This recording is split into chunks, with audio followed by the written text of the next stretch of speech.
The Baltic Sea stretched out like a dark, restless giant on the night of September 27, 1994. Its waters had long carried ships between Estonia, Finland, and Sweden, ferrying goods, hopes, and people across its shifting moods. But for the MS Estonia, a sleek white passenger ferry trusted by thousands, this crossing would become a journey into legend. A legend written not in triumph, but in sorrow. A normal departure. That evening, at the Tallinn harbor, the Estonia stood proud, lit against the dimming sky. She was nearly 500 feet long, a floating city equipped with cabins, restaurants, a bar, and space for cars and trucks in her cavernous car deck. The ship had sailed this route many times before, becoming a symbol of connection between a newly independent Estonia and the rest of Europe. As boarding began, life bustled with the usual mix of routine and anticipation. 989 people stepped aboard that night, families heading to Sweden for holidays, business travelers with briefcases, long-haul truck drivers ferrying cargo, and tourists eager to see Stockholm. Many of them were young, students taking advantage of the cheap ferry fares. Parents carried sleepy children. Lovers held hands. Friends laughed as they posed for photographs, never imagining those pictures would later become memorials. For them, it was just another night ferry crossing, as ordinary as a plane ride. The human faces of the voyage among the passengers was Annalie, a 19-year-old Estonian student traveling to visit her relatives in Sweden. She called her mother before boarding, promising to write when she arrived. Nearby was Mats, a seasoned Swedish truck driver making his regular run. He joked with his colleagues, sipping coffee in the driver's lounge. And then there was Karen, a mother of two, guiding her children to their cabin with bags full of snacks and board games for the overnight journey. These were the faces of the Estonia, ordinary lives tied together by one ship, one night, and a storm that was waiting just beyond the horizon. Signs of a rough crossing. As the ship pulled away from Tallinn just before 7 p.m., the sea was already restless. Winds whipped across the decks and waves battered the hull. For regular passengers, rough seas were nothing unusual. Many ferries endured worse. But some passengers later remembered an uneasy feeling that night, as if the storm carried more weight than usual. Inside, the atmosphere was lively. The bar was filled with chatter. The cafeteria served hot meals. Musicians entertained in the lounge. Some passengers bought duty-free goods, laughing as they clinked bottles together and mock toasts. Others retired early to their cabins, lulled by the rocking of the ship. Still, crew members kept a close eye on the storm. The Baltic was unpredictable, and the forecast called for winds up to 50 knots and waves as high as 6 meters. It would be a tough night, but the Estonia had handled storms before. Below decks, a silent weakness. Unknown to passengers, the ferry carried a dangerous flaw. At the very front of the ship was the bow visor, a massive hinged door that allowed vehicles to drive onto the car deck. Behind the visor, a ramp sealed off the interior. But the visor was vulnerable in heavy seas. The pounding waves were hammering it relentlessly, each strike like a sledgehammer against steel. Inside the car deck, the space was wide and open. If water entered, it could slosh freely, destabilizing the ship in seconds. Safety experts knew this design was risky, but for passengers, this danger was invisible, hidden behind the bright lights and the false sense of security that came with boarding a modern ferry. The Baltic storm raged in full fury as the clock pushed past 12:50 a.m. Most passengers were asleep, cocooned in cabins or lounges, their dreams interrupted by the ship's violent shudder. What no one yet knew was that the MS Estonia had crossed the line between safety and catastrophe. The mysterious bangs. It started with a sound. Survivors later described it as a series of sharp metallic bangs, like iron smashing against iron. One truck driver swore he felt the entire bow lurch, as though something massive had broken loose. On the bridge, the crew heard it too, a sickening crash reverberating through the steel. They assumed it was the storm battering the bow visor. Waves had been pounding it relentlessly for hours. But the truth was worse. The lock securing the visor had already failed. With every surge of water, the visor tore further open, until finally it ripped away entirely. Behind it, the car deck stood exposed to the sea. Within moments, tons of water crashed into the vehicle bay. A silent killer. Free surface effect. To the untrained eye, a splash of water on the car deck didn't seem deadly, But ship engineers knew the danger. The car deck was a vast, flat space. When water entered, it could flow freely from side to side. This created what's known as the free surface effect, a silent killer of ships. With every roll of the Estonia, the water shifted violently, amplifying the ship's tilt. Each swing grew worse, feeding into the storm's force. The ferry, once stable, was now fighting for its balance. Passengers began to notice. Annalie, the young student, was jolted awake when her bunk seemed to tilt unnaturally. It felt like the ship wanted to lie on its side, one survivor later recalled. In the dim cabin light, belongings slid across the floor. Bottles smashed. Confusion in the cabins. At first, many thought it was ordinary turbulence, but as the tilt worsened, panic spread. Doors became difficult to open. Passengers staggered through the hallways, clutching the walls for balance. In one cabin, Karen, the mother traveling with her 2 children, struggled to calm them as toys and clothes tumbled to the floor. Her youngest cried, asking if the ship was sinking. Karen tried to smile, whispering, "No, darling, it's just the waves." But her own voice trembled. In another section, Mats, the truck driver, felt the ship list sharply to one side. He knew this was no ordinary storm. He shouted for his colleagues, urging them to get up. "Something's wrong," he yelled. They dressed hurriedly, stumbling toward the stairwells. The alarming tilt. By 1:05 a.m., the Estonia's list reached 15 degrees. Lights flickered. Passengers who had tried to return to sleep now scrambled to escape their cabins. Some fought with doors that jammed against the tilt. Others crawled along floors, dragging themselves upward as the ship angled further. Then the list worsened to 20 degrees. Plates crashed in the kitchens. Chairs and tables skidded across the lounges. In the bar, glasses shattered, spraying shards across the carpet. Survivor accounts paint a picture of chaos. People slipping, screaming, falling over one another in the narrow hallways. A few shouted for life jackets. Others laughed nervously, convincing themselves it was temporary. But in the control room, the crew knew the truth. The Estonia was in peril. The visor was gone. The bow ramp was compromised. Water was rushing into the car deck at an unstoppable pace. The Mayday call. At 1:20 a.m., the Estonia's captain finally issued a Mayday distress call. His voice was calm but strained, reporting the ship was heeling badly and taking on water. Nearby vessels, including the Silja Europa and the Mariella, received the signal. But the radio was chaotic. Multiple ships spoke at once, garbling the message. Some captains didn't immediately understand how dire the situation was. Minutes later, the Estonia's officers tried again. Their words were chilling. "We are listing heavily to starboard. We need immediate assistance." But time was already slipping away. Human reactions, hope, and horror. On board, the human drama intensified. Annalie stumbled out of her cabin, clutching her diary, trying to find a life jacket.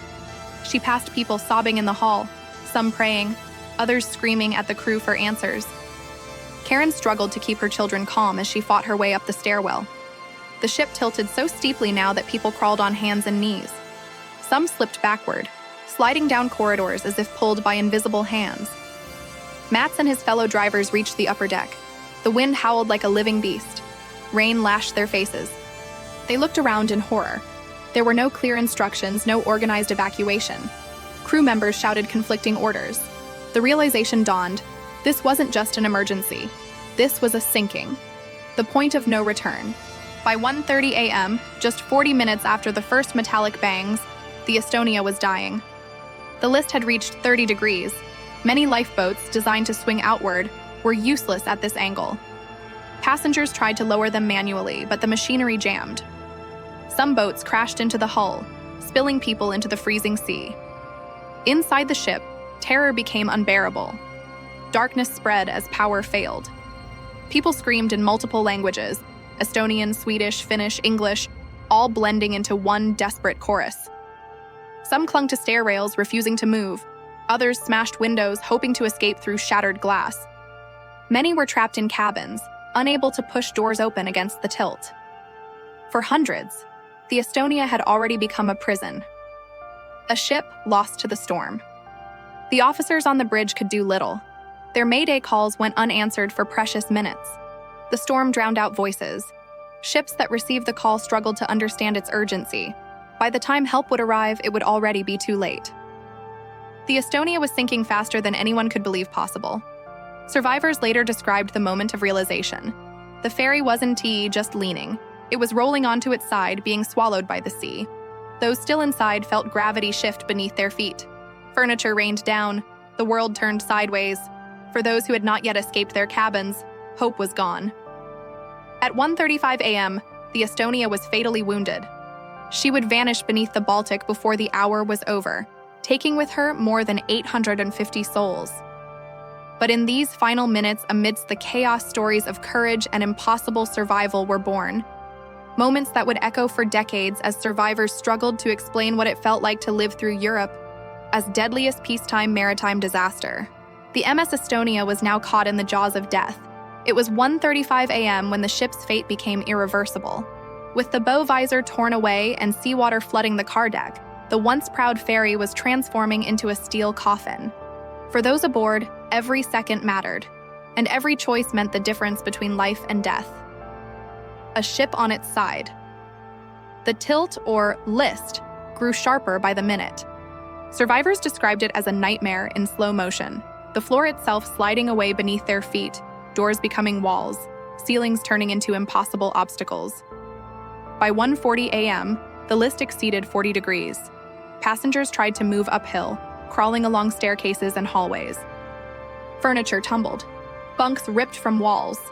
In the restaurant, heavy tables and refrigerators broke free, smashing anyone in their path.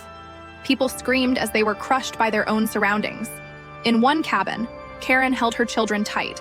She tried desperately to push the door open, but gravity fought against her. Finally, with the help of two strangers, they forced it open and stumbled into the corridor, only to find dozens of others in the same fight for survival. Panic on the upper decks. For those who made it outside, the scene was chaos. Gale force winds tore across the decks, lashing rain like knives against the skin. The Estonia's deck lights flickered, then failed, plunging hundreds into near darkness. The only illumination came from emergency lamps and the monstrous white foam of the storm waves below. Passengers screamed for lifeboats, but the list had made most of them unusable. Lifeboats on the starboard side dangled uselessly against the hull. On the port side, where some could still be launched, panicked passengers overcrowded them. One survivor, a Finnish tourist, remembered the moment. "We tried to lower a lifeboat, but people jumped in before it was secured. It smashed against the side of the ship and people fell into the sea." The sea below was black, icy, merciless. The water temperature hovered just above freezing, enough to sap life within minutes. Last calls for help. On the bridge, the officers fought against failing instruments and the deafening roar of the storm. The captain issued one last desperate mayday call. "We are sinking. Please hurry." Nearby vessels, the Mariella, Silja Europa, and others heard the distress. But they were hours away fighting the same storm. Rescue helicopters scrambled from the Finnish coast, but by the time they would arrive, the Estonia would already be gone. The crew knew it. The passengers sensed it. This was no longer about waiting for rescue. It was about surviving the next 10 minutes. Acts of courage.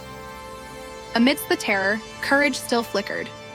Crew members shouted instructions, trying to guide people toward the few remaining lifeboats. Some passengers helped strangers, lifting children up ladders, pulling the elderly along slippery decks. Annalie, the 19-year-old student, clutched a life jacket someone had shoved into her arms. She stumbled toward the railing, joining a cluster of people preparing to jump. "We looked at each other," one survivor later recalled. "No words, just eyes full of fear. Then we leapt." Others clung desperately to the listing deck, praying the ship would somehow stabilize. But the groaning steel beneath them told the truth. The Estonia was breaking apart inside. The descent into darkness. By 1:50 a.m., the list reached 60 degrees. The ferry was now lying almost on its side, water pouring across the decks. The roar of the storm was joined by another sound, metal tearing, groaning, as the sea forced its way deeper into the ship. Inside, trapped passengers screamed for help, banging on doors and walls. Some prayed aloud. Others grew eerily silent, accepting the inevitable. Survivors would later describe haunting cries that echoed even as they climbed onto the deck, voices swallowed by the ship's belly. Karen, with her 2 children, reached the outer deck. She wrapped her arms around them as the wind ripped at their clothes. A stranger shouted for her to jump, but she hesitated, terrified of the black water below. Then a massive wave crashed over the deck, and suddenly they were gone, swept into the Baltic. The moment of no return. At 1:55 a.m., the Estonia was nearly on her side. Those who had not yet escaped were trapped inside. Lifeboats dangled uselessly. Inflatable rafts were tossed into the waves, only to flip instantly in the gale. Mats, the truck driver, managed to strap on a life jacket. He leapt into the freezing water, the shock searing his body like knives. Around him, dozens of others screamed as the cold claimed their breath. Some thrashed wildly, others went silent within minutes. Above them, the Estonia gave her final groan. Survivors described it as a deep, thunderous roar, the sound of steel surrendering to the sea. The sinking. At 1:56 a.m., less than an hour after the first metallic bangs, the Estonia vanished. Her stern rose briefly, silhouetted against the storm, before she plunged into the black depths of the Baltic. In her wake, hundreds of passengers were left in the freezing water. Some clung to overturned rafts. Others floated silently in their life jackets. Many had none at all. Within minutes, hypothermia set in. The sea was littered with debris, cries, and bodies. An ocean of tragedy under the relentless storm. Silence after the storm. And then, as quickly as it had come, silence began to settle. The Estonia was gone, swallowed by the sea. The cries of the living grew fewer as the minutes passed. The storm still raged, but for those left behind, time itself seemed to freeze. Out of 989 people aboard, only a fraction would survive the night. For the rest, the Baltic became both grave and witness. The tragedy of the Estonia had unfolded in less than 1 hour, an unimaginable sequence of failures, terror, and loss that would haunt Europe for decades to come. The MS Estonia had disappeared beneath the Baltic, but for hundreds of passengers, the nightmare was only beginning. They were no longer trapped inside steel walls.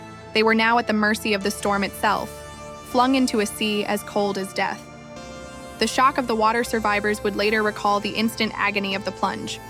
The Baltic AS water temperature that night hovered between 8 and 10 degrees Celsius, cold enough to paralyze muscles in less than 10 minutes. One survivor described it as if his lungs had exploded. The cold ripped the air out of me. I couldn't breathe. My body felt like it was on fire, then it went numb. Even those with life jackets were barely afloat. The waves were over 15 feet high, tossing people like rag dolls. Every breath was a battle against the sea. A floating battlefield.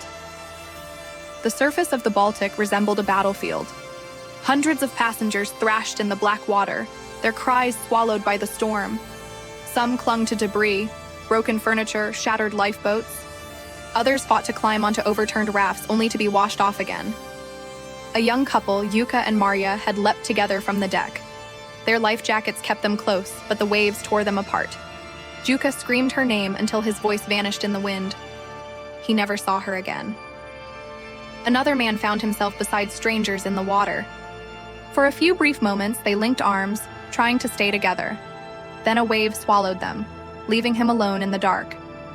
The battle for rafts, inflatable life rafts, had been thrown from the ship in the final moments, but the storm made them almost useless. Many flipped upside down.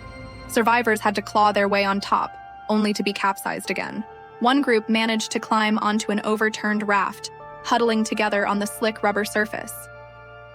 "We were like animals," a survivor remembered, clinging, crawling, grabbing anything to hold on. The sea wanted to throw us back in. On another raft, panic erupted. Too many tried to climb aboard at once, and the raft capsized. Some screamed, others disappeared silently beneath the waves. The icy grip of hypothermia time was now the enemy. In freezing water, the human body shuts down with terrifying speed. Shivering becomes violent, speech slurs, limbs refuse to obey. After 30 minutes, even strong swimmers sink beneath the waves. Many survivors later said they witnessed people simply grow quiet. A man would be screaming one moment, then suddenly silent, eyes glassy, slipping under without a sound. Kari, a 27-year-old engineer, tried to keep his friend awake by talking to him. "Stay with me," he shouted again and again. But within an hour, his friend stopped responding. Kari shook him, screamed at him, but it was too late. The Baltic had claimed him. The darkness of isolation. For some, the loneliness was the worst. Imagine being tossed in black water, surrounded by storm, unable to see more than a few feet. Survivors recalled the eerie feeling that the sea itself was alive, hunting them. Annalie, the student who had jumped earlier, drifted alone for what felt like eternity. Her life jacket kept her afloat, but every wave pulled her under. She prayed, screamed, then prayed again. The only answer was the howl of the wind. Acts of desperate courage. Even in this chaos, there were flashes of humanity. Some survivors gave up their place on rafts to help children aboard. Others held strangers afloat, refusing to let go even as their own strength faded. One mother, struggling in the waves with her son, pushed him toward a raft. He was hauled aboard by others, but when they reached for her, she was gone, swallowed by the sea. The boy survived. Her sacrifice became one of countless untold acts of courage. Waiting for rescue back on land, rescue efforts were already underway. Ships were steaming through the storm toward Estonia's last position. Helicopters were scrambled. But in the Baltic's fury, nothing could move fast enough. For those in the water, minutes felt like hours. Survival meant enduring cold, fear, and despair, while clinging to the hope that someone, anyone, was coming. A survivor later said, "Every wave, I thought it was my last. Every light in the distance, I thought it was a rescue. Most of the time, it was nothing, just darkness." Dawn on the Baltic. As the first light of dawn crept over the horizon, the scale of the catastrophe emerged. Rescue ships reached the area to find a sea littered with debris and bodies. Helicopters hovered overhead, winching up the living and the dead alike. Out of nearly 1,000 people aboard, fewer than 140 were pulled from the water alive. The rest had either gone down with the ship or perished in the freezing waves during the night. Rescuers spoke of the haunting silence. Where they had expected cries for help, there was only the wind. The survivors they did find were barely conscious, some frozen stiff, clinging to life by sheer willpower, a sea of loss. By morning, the Baltic was no longer just a body of water, it was a graveyard. Families waiting at the harbors of Stockholm and Tallinn would never see their loved ones again. Survivors would forever carry the memory of the voices silenced around them. For those few who lived, survival felt less like victory and more like a curse. They had seen too much terror, too much death. The question that haunted them was simple and cruel. Why me? Why did I live when so many didn't? The Estonia was gone, but its story was only beginning, one of investigation, controversy, and unanswered questions that would stretch on for decades. The Estonia had vanished into the Baltic, leaving hundreds fighting for life in the storm. By the time the distress calls reached nearby vessels and rescue centers, the clock was already against the passengers. Every minute in the freezing water was another nail in the coffin, and yet, against all odds, some would survive. The first alarms, at 1:24 a.m., Estonia's final distress call echoed into the night. The message was fragmented, carried by static and desperation. "We are listing badly, may need immediate assistance." Then silence. Within minutes, a network of rescue stations in Sweden, Finland, and Estonia activated. Merchant vessels in the vicinity were ordered to divert, but the Baltic storm made everything agonizingly slow. On land, families who had kissed loved ones goodbye just hours earlier were still sleeping peacefully, unaware that the night would shatter their world. Racing into the storm. The first ships to respond were not rescue vessels, but ordinary cargo ships. Men and women who suddenly became lifelines for hundreds of drowning souls.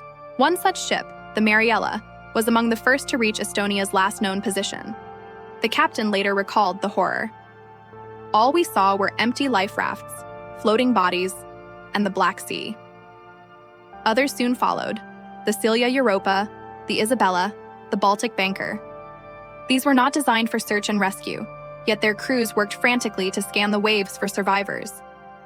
The storm raged on, battering their decks, blinding searchlights, and tossing debris across the water like children's toys. The arrival of the helicopters. By 03 SAO AM, helicopters from Sweden and Finland were in the air. Flying through gale force winds was nearly suicidal, but pilots pushed their machines into the storm. Their mission: find the living before the Baltic claimed them all. When the first searchlight pierced the waves, survivors wept. Some waved, others screamed hoarsely, summoning their last ounce of strength. Winch operators risked their lives to lower cables into the chaos. One survivor later described the moment. "I saw the light. I thought it was heaven, but it was rescue. They pulled me out of the sea like I was reborn." The fight for every life. Each rescue was a battle. Survivors were frozen stiff, unable to move their limbs. Rescuers often had to strap limp bodies into harnesses, unsure if the person was alive or dead until they reached the cabin. One helicopter operator recalled pulling up a young woman who was unresponsive. He thought she had died. Then in the warmth of the cabin, she gasped for air. He broke down in tears. She had come back from the edge. But for every life saved, dozens were lost before help could reach them. Stories of survivors later recounted harrowing experiences. Annalie, the student, had drifted for hours alone. When the helicopter finally found her, she was nearly unconscious. Doctors later said she had less than 5 minutes left before hypothermia would have claimed her. Carrie, the engineer, clung to an overturned raft all night. He watched his friend slip beneath the waves, powerless to help. When he was finally rescued, he collapsed, whispering, "Why him? Why not me?" A 10-year-old boy, torn from his parents in the panic, was found clinging to a broken plank. He survived. His parents did not. His first words to rescuers were, "Did they find my mother?" Each story carried unbearable weight, moments of survival intertwined with unrelenting grief. The cold arithmetic of tragedy. When dawn finally broke, the sea was a scene of devastation. Rescue ships and helicopters had pulled 137 people alive from the water. But as the day wore on, hope faded. More bodies were recovered, drifting silently among debris. By nightfall, it was clear. Out of 989 souls aboard the Estonia, only 137 survived.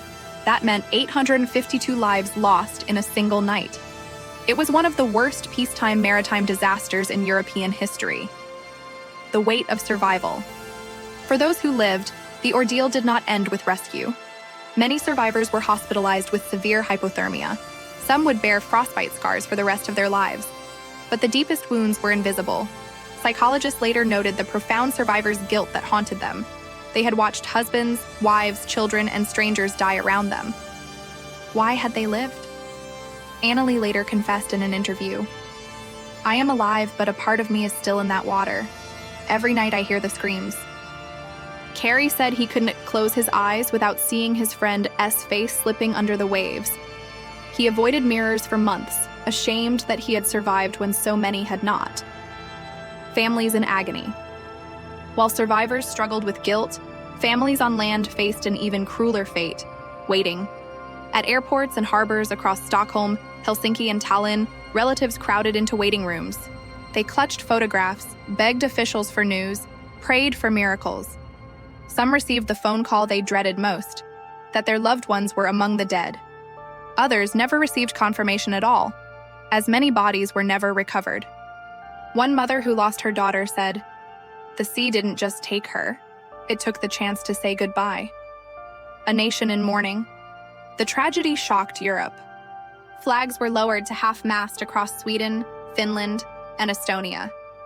Churches overflowed with mourners. Mass funerals were held, but many coffins were empty. The survivors, still numb, were invited to memorial services. They stood beside grieving families, knowing they carried both the burden of life and the memories of death. An unfinished chapter. The rescue operation ended after 24 hours, but the story of the Estonia was far from over. Questions hung heavy in the air. How could a modern ferry sink so quickly? Why had so few survived? And why, in the deadliest moments, did help feel so far away?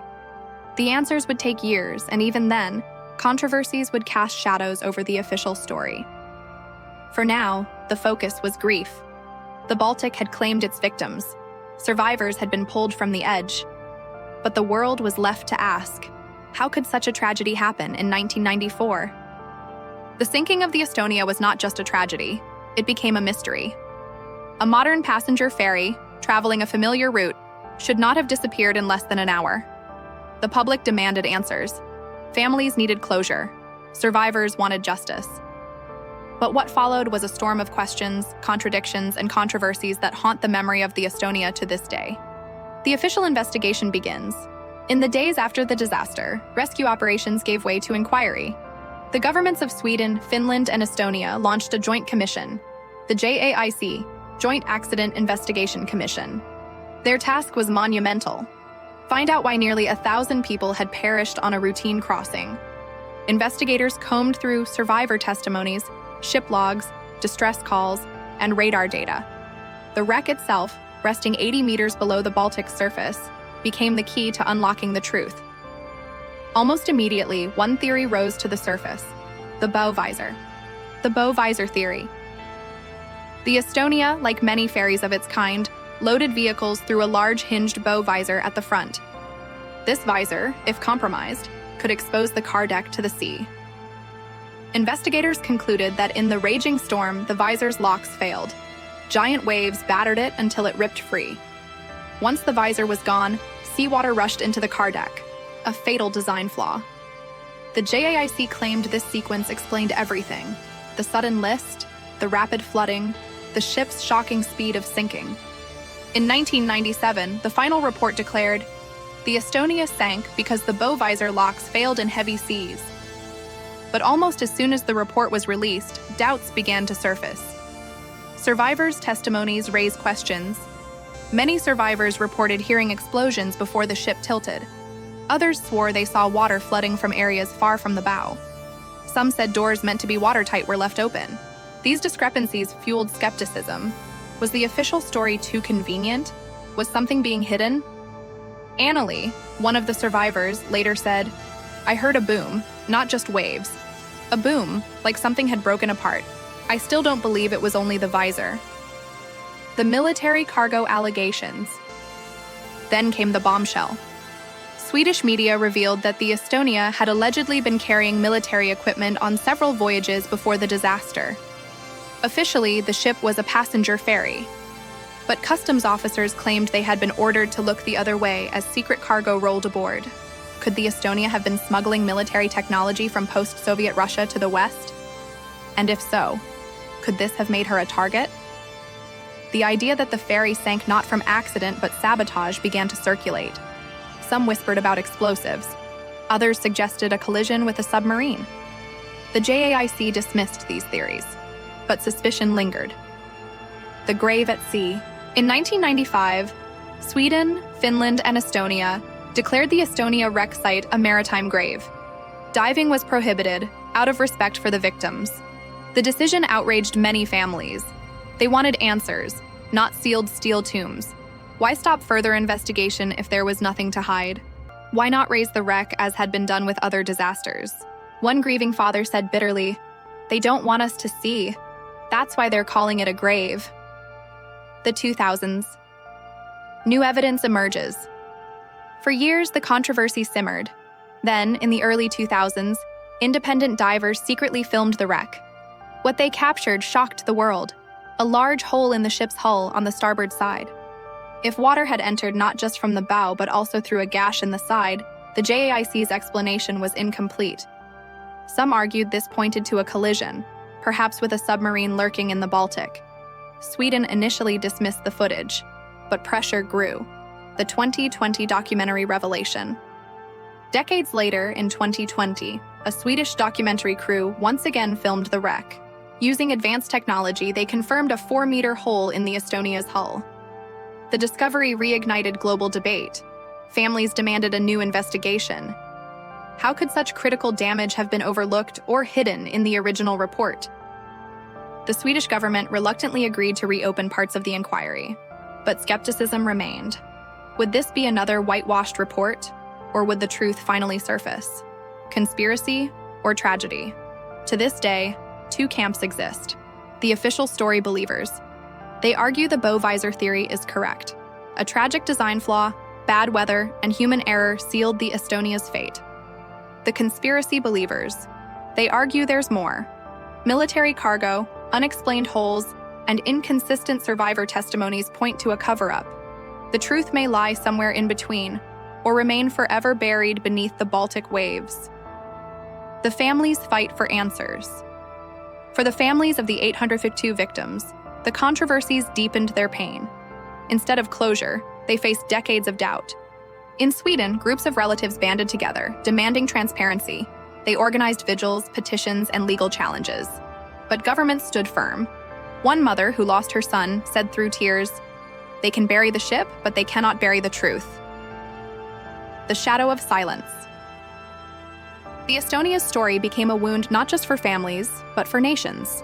In Estonia, the disaster symbolized fragile independence, an emerging country betrayed by tragedy. In Sweden, it became a source of political mistrust. In Finland, it was a national trauma spoken of in hushed tones. And yet, unlike the Titanic or Lusitania, the Estonia's story faded from global memory. Perhaps because the truth was too messy. Perhaps because the answers were never complete. An unfinished mystery. The Estonia rests silently at the bottom of the Baltic. Her steel hull keeps its secrets, while governments debate, families grieve, and survivors wonder why they lived when so many did not. What sank her? Was it simply a failed visor and a cruel storm? Or was it something darker, something still hidden, even today? As one survivor said, "The Estonia didn't just sink, she was taken from us, and we may never know why." The sinking of the MS Estonia was not only a human catastrophe, it was a political earthquake. In the weeks and months that followed, the tragedy shook governments, shattered public trust, and forced the maritime industry to confront uncomfortable truths. The Baltic Sea had claimed 852 lives, but the fallout on land was only just beginning. The first days of shock. In Sweden, Finland, and Estonia, flags flew at half-mast. Entire nations fell silent. This wasn't just a tragedy. It was the worst peacetime maritime disaster in European waters in the 20th century. Families demanded answers. Why had so few lifeboats launched? Why had rescue operations taken so long? And above all, why had the ship gone down so quickly? Governments scrambled to respond. Sweden's Prime Minister at the time, Carl Bildt, addressed the nation, calling the disaster a blow to our entire society. In Finland, officials declared days of mourning. Estonia, still a young nation fresh from Soviet rule, was left devastated, its fragile pride wounded by such catastrophic loss. The international reaction. The Estonia disaster reverberated beyond the Baltic. The world compared it to the Titanic, Lusitania, and Andrea Doria. Yet unlike those tragedies, this one unfolded in an era of modern technology, advanced communications, and international cooperation. That made it even harder to accept. How could a modern ferry in 1994, equipped with radios, radar, and safety equipment, simply vanish in less than an hour? The international press hounded officials, raising uncomfortable questions.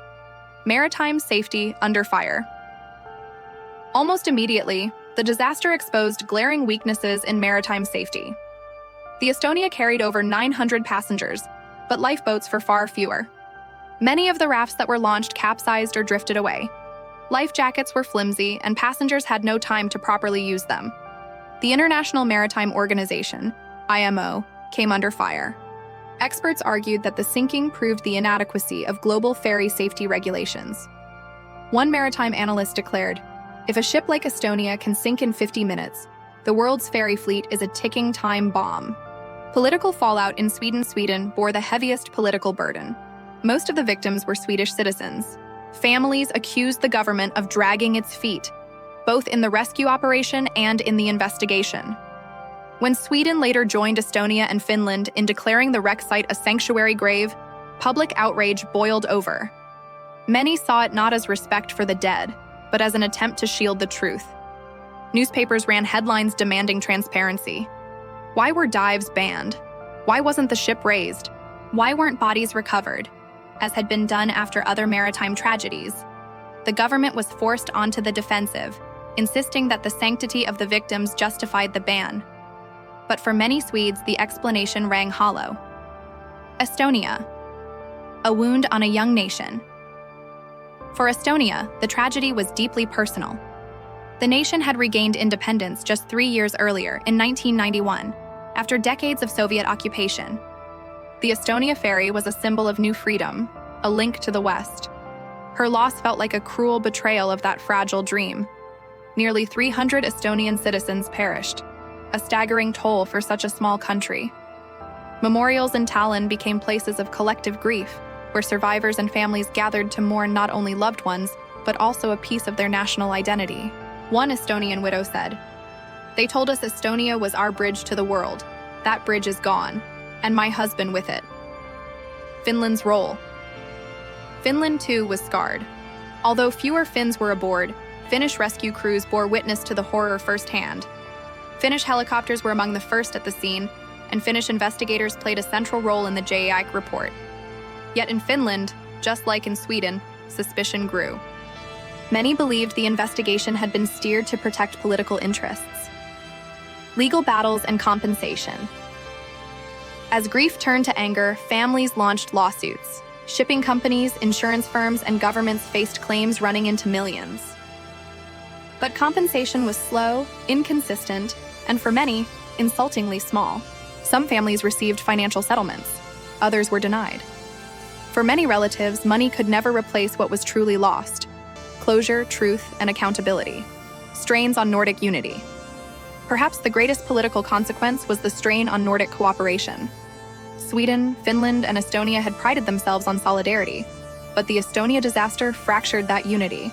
Estonian officials accused Sweden of arrogance. Swedish families accused Estonian authorities of negligence. Finnish investigators were accused of bias. Instead of a shared tragedy bringing nations closer together, it pulled them apart. Trust between governments and between citizens and their leaders was eroded. The push for change. Still, the disaster forced reforms. The IMO toughened ferry safety standards worldwide. New rules required better evacuation procedures, stronger bow visors, and more rigorous inspections. The Solis Convention, Safety of Life at Sea, was amended, demanding improvements in ferry design. Shipping companies faced stricter oversight. In that sense, the victims did not die in vain. Their loss reshaped maritime safety, potentially saving thousands in future generations. A political wound that never healed. Yet for the families, safety reforms were cold comfort. They wanted truth, they wanted accountability, and they never fully got it. To this day, Swedish politicians are haunted by the Estonia. Every few years, fresh evidence reopens the wound. Allegations of military cargo, new footage of unexplained holes, whispered theories of cover-ups. Each time, governments scramble to reassure the public. Each time, families relive their grief. One survivor put it best: the Estonia didn't just sink into the Baltic. She sank into politics, into secrets, into silence. And that silence has lasted longer than the screams. The legacy of distrust. The Estonia tragedy was not just about a ship. It was about people's trust in their leaders, in their nations, in the systems meant to protect them. That trust was broken on September 28, 1994. And for many, it has never been repaired. The Baltic Sea keeps her secrets. But on land, the political and emotional aftershocks of the Estonia continue to ripple across generations. The story of the MS Estonia is often told in numbers: 852 dead, 137 survivors, 989 souls aboard. But behind every statistic was a beating heart, a family waiting at home, a future that was never lived. To truly grasp the scale of this tragedy, we must look past the steel of the ship and into the lives of those who were on board when the Baltic Sea swallowed them whole. Ordinary journeys, extraordinary fates. September 27, 1994 was an ordinary evening. Families, students, business travelers, and tourists boarded the Estonia, expecting nothing more than a routine overnight voyage. For many, it was just another ferry ride between Tallinn and Stockholm, a trip so common that no one gave it a second thought. On deck, laughter echoed. Children pointed at the waves. Couples planned shopping trips in Stockholm. Few could have imagined that by sunrise, the ferry would be a tomb beneath the sea. Survivors. Voices from the darkness. Of the 989 people aboard, only 137 would live to tell the tale. Their stories are windows into the horror of that night. Moments of terror, of instinct, and of unimaginable loss. One survivor, Kent Härstedt, a Swedish politician, later described the moment the ferry began to list. He was thrown from his bed and struggled through darkened corridors that were already flooding. In interviews, he admitted, "It was chaos, people screaming, running in every direction. Some were paralyzed with fear. Others fought their way forward. I knew in that moment not all of us would survive." Another survivor, Sarah Hadrenius, recalled clinging to her friend as icy waves battered them. She said, "We promised each other we wouldn't let go, but the sea was stronger than us." Her friend slipped away into the darkness, leaving Sarah alone on a raft with strangers. The last moments of families. Many families did not survive together. Parents clutched children in their arms as the ship tilted violently. Couples kissed goodbye in hallways filling with water. The accounts of survivors speak of screams that echoed above the roar of the storm, and of haunting silence after bodies were pulled under. One Finnish man remembered helping an elderly woman up the slippery stairs. She begged him not to leave her. He didn't, but a massive wave swept them both back down. He survived. She did not. Acts of heroism. Amid the chaos, there were acts of incredible courage. Crew members fought to launch lifeboats in impossible conditions. Some passengers gave up their life jackets so others might live.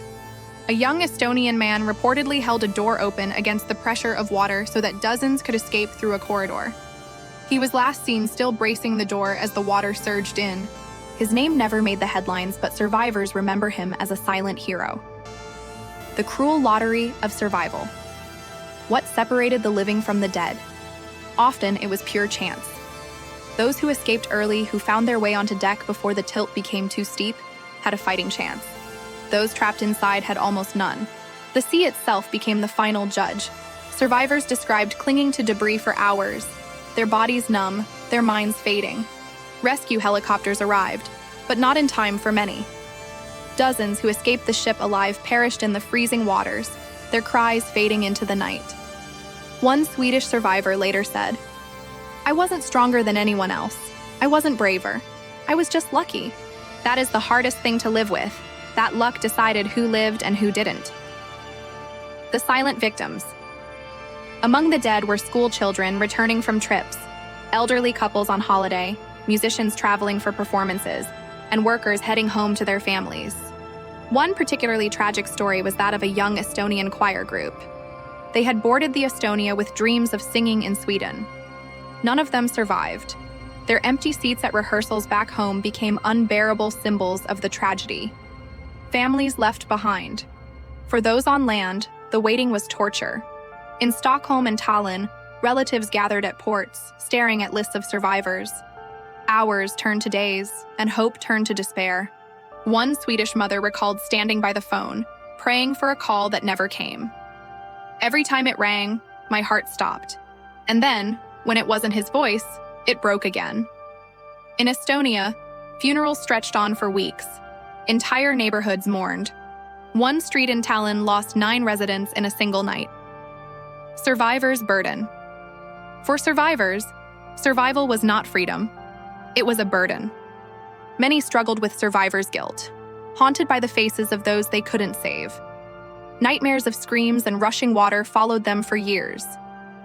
Sarah Hadrenius later became a vocal advocate for ferry safety, but she admitted that even years later, she could not sleep without a light on.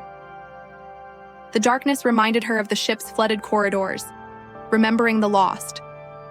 The human stories of the Estonia are preserved in memorials, in documentaries, in whispered family histories.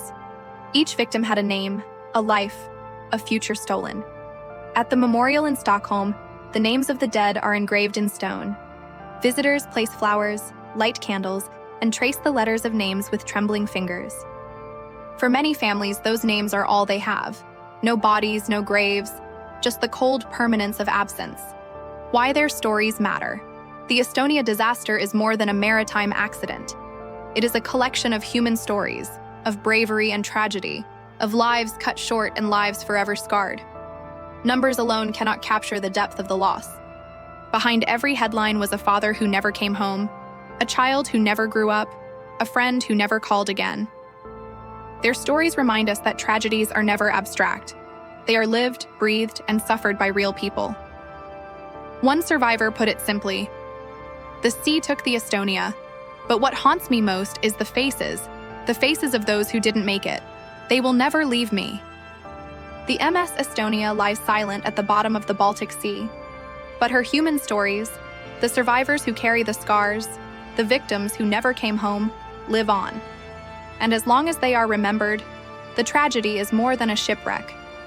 It is a reminder of how fragile life is and how, in moments of terror, the human spirit shines both in fear and in courage. When a ship sinks, the world expects answers, quick, clear, and undeniable. But in the case of the MS Estonia, answers never came easily. Instead, shadows grew, questions multiplied. And for decades, survivors, grieving families, and investigators have been caught in a storm of conspiracy theories, whispered secrets, and suspicions of a cover-up so vast it stretches from Stockholm to Moscow to Washington. The official story: a mechanical failure? The official explanation, delivered by the Joint Accident Investigation Commission, JAIC, in 1997, was straightforward. The bow visor, the massive steel door at the front of the ship, had broken off in the storm. Without it, water flooded the car deck, destabilizing the ferry until it capsized and sank. On paper, the story made sense. The storm was violent. The visor was heavy. A design flaw could explain the sudden flood. But for many, the simplicity of this explanation was insulting. Survivors spoke of explosions, of metal tearing like paper, of events that did not fit neatly into a technical report. Whispers of military cargo. Perhaps the most chilling question was, what was the Estonia really carrying that night? Over the years, reports emerged that the ferry had been used to secretly transport military equipment from Russia to the West. Declassified documents later confirmed that on at least 2 previous voyages, the Estonia carried Soviet-era military electronics under the watch of Swedish intelligence. So what about that night in September 1994? Officially, there was no military cargo, but many refused to believe it. Could the ferry have been targeted to prevent sensitive technology from reaching NATO hands? Or could dangerous cargo have contributed to the sinking? A former customs officer claimed he was ordered to stand down when suspicious trucks boarded the Estonia weeks before the disaster. His words were dismissed, but they fueled the fire of conspiracy. The survivors' doubts. Survivors themselves cast doubt on the official version. Several recalled hearing a boom, a sound too sharp, too violent to be explained by a breaking visor. Some swore they saw a flash as if an explosion had rocked the hull. Kent Harstedt, one of the survivors, later said, "I will never accept the official explanation completely. Too many things don't add up. Too many questions remain unanswered." The mystery of the wreck. In the years after the disaster, divers and researchers pressed to examine the wreck more closely. But the governments of Sweden, Finland, and Estonia declared the site a maritime grave, legally protected from disturbance. On the surface, it seemed like an act of respect. But to skeptics, it looked like an effort to keep the truth hidden beneath 80 meters of Baltic water. In 2020, a private documentary crew made a shocking discovery: a large gash in the hull, nearly 4 meters wide, that had never been included in official reports. This revelation reignited the debate. If the bow visor caused the disaster, why was there a hole in the side of the ship? Could it have been from a collision? Or something more sinister? Political silence. Perhaps the most frustrating element for families was the silence of governments. Sweden, Estonia, and Finland often refused to reopen investigations, despite mounting evidence. Requests for transparency were met with bureaucratic stonewalls. Theories swirled. Some believed Russia, desperate to stop sensitive equipment from leaving its borders, might have orchestrated the disaster. Others accused Western intelligence agencies of negligence, or worse, complicity. Still others believed it was a tragic accident, covered up not because of conspiracy, but because governments feared embarrassment, lawsuits, and political fallout. The grieving families fight for the families. The cover-up wasn't an abstract theory. It was a cruel reality. Many begged authorities to recover the bodies of loved ones, but the governments refused, claiming it was too dangerous and too costly. Imagine knowing your father, your daughter, your spouse lies trapped inside a steel coffin beneath the waves, and being told you will never see them again, not because it is impossible, but because officials won't allow it. One grieving mother said, "It felt like they buried the truth along with my son." The mass grave proposal. In 1995, Sweden announced plans to entomb the entire wreck in concrete, effectively sealing it forever. The proposal sparked outrage. Why spend millions to bury the wreck if not to hide evidence? Under pressure, the plan was abandoned. But the mere idea left scars of mistrust that have never healed. The endless theories. Over the years, theories multiplied. Explosion theory. The Estonia was destroyed by a bomb, planted either by terrorists or intelligence services. Collision theory. The ferry struck a submarine, possibly Russian or NATO, which tore the gash in her hull. Cargo theory. Dangerous or illegal cargo triggered a chain reaction of disaster. Simple negligence. The ship was poorly maintained, her visor defective, and officials rushed to cover up the negligence to protect shipping companies and politicians. Each theory had believers, each had skeptics, and each left the families trapped in limbo, uncertain if the truth would ever surface. Why the truth matters. For some, the Estonia disaster is a riddle of engineering. For others, it is a Cold War ghost story. But for those who lost loved ones, it is a wound that refuses to close. Without truth, there can be no closure. Without answers, there can be no peace. One survivor said it best. The ship sank in 1994, but the lies, the secrets, they are still drowning us today. A tragedy wrapped in shadows. The Estonia rests in darkness at the bottom of the Baltic, but the deeper darkness lies above the waves, in the unanswered questions, the government silence, the suspicions that truth was deliberately buried. What happened on that stormy night remains partly hidden, like a puzzle with missing pieces. And until every piece is found, the Estonia will remain not just a tragedy of the sea, but a tragedy of truth. Tragedy does not end when the waves calm. For those who survive, and for the families of those who don't, the disaster continues to echo. Through empty seats at dinner tables, unopened birthday cards, and the haunting silence of loved ones who never came home. The sinking of the MS Estonia was not just a maritime disaster. It was a turning point in European history, a wound that demanded lessons, reforms, and remembrance. The survivors who carried the weight. Only 137 people survived that September night, out of nearly 1,000 souls aboard. They carried the unbearable weight of trauma, flashbacks of the screams, the cold water, the desperate hands slipping away in the dark. Survivors often spoke of survivor's guilt. Why them and not the child they tried to save? Why them and not the mother clinging to her son? One survivor later confessed, "When I close my eyes, I don't see faces, I hear voices, hundreds of them, begging, praying, screaming, and then silence." For many, healing never truly came. Therapy could dull the pain, but the memories remained like broken glass in the mind. Survivors became living memorials, their very existence a reminder of what was lost. Families that never found closure. For the families of the 852 victims, the tragedy was compounded by a cruel reality. Most of the bodies were never recovered. Loved ones were entombed in the wreck, 80 meters below the Baltic Sea. Imagine knowing exactly where your husband rests, just a few hours by boat from shore, yet being told you can never bring him home. Governments denied requests for retrieval, citing safety and cost. For families, this was not just grief, it was a robbery of closure. A father who lost his daughter said through tears, "They told me the sea is her grave, but I cannot visit it. I cannot lay flowers. I cannot say goodbye." The push for change. The Estonia disaster forced the maritime world to confront uncomfortable truths. Ferries, once thought to be safe, sturdy, reliable, were revealed to have deadly vulnerabilities. The official investigation, despite its controversies, made one thing clear: the bow visor design used by many ferries was dangerously weak. After 1994, rules changed forever. Stronger visors. Ships were required to reinforce their bow visors and ramps, preventing water from flooding car decks. Stability standards.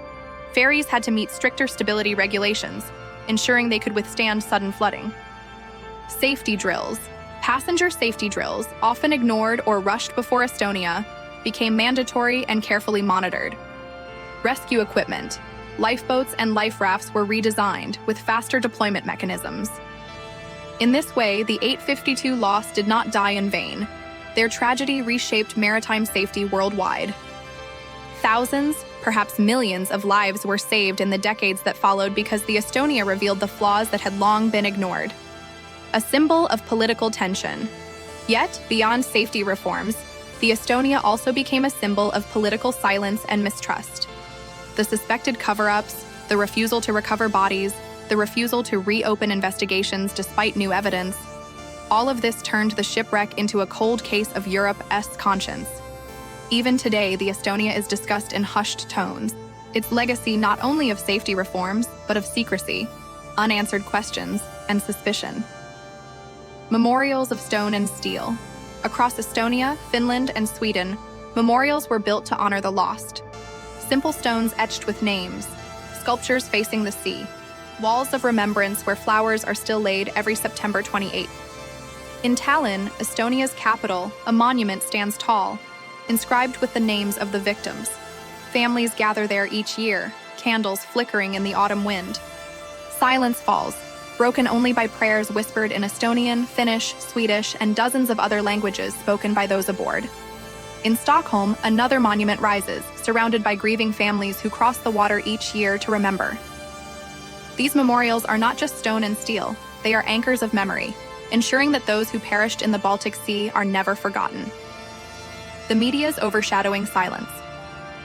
Perhaps one of the greatest tragedies of the Estonia is how little the world remembers it. Unlike the Titanic, which has been immortalized in books and films, or the Lusitania, which became a symbol of wartime atrocity, the Estonia often sits in the shadows of history. Why? Perhaps because it was a ferry, not a glamorous ocean liner. Perhaps because it sank in peacetime in a cold corner of Europe. Or perhaps because governments themselves seemed eager to let the world forget. But to those who lost loved ones, forgetting is not an option. As one grieving mother said, "Every time I look at the sea, I see the Estonia, and I see my son's face." Lessons beyond the sea.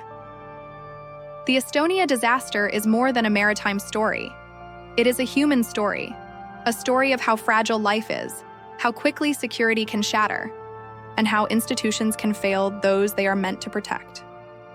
It teaches us the importance of transparency, of questioning official narratives, of demanding accountability. It teaches us that safety is not just about technology. It is about responsibility, honesty, and courage. And above all, it teaches us that memory matters.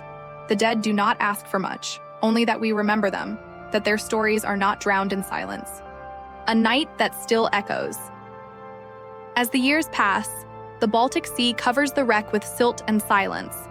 But the night of September 28, 1994, still echoes. In the minds of survivors, in the broken hearts of families, in the unanswered questions that haunt investigators. The Estonia rests at the bottom of the sea, but the tragedy has not sunk. It rises every year when candles are lit. It rises when survivors tell their stories. It rises when a child asks why they never met their grandfather. The Estonia's legacy is not just about death. It is about the living, the ones who carry the memory forward, who fight for truth, who refuse to let the waves erase the past. Closing words. The Titanic may be remembered as the ship of dreams, the Lusitania as a victim of war. But the Estonia? The Estonia is the ship of silence, its story buried, its questions unanswered, its voices muffled. Yet silence can be broken. And as long as survivors speak, as long as families fight for the truth, and as long as we remember, the Estonia will not be forgotten. 852 lives ended that night. But their memory, if we keep it alive, will endure for eternity.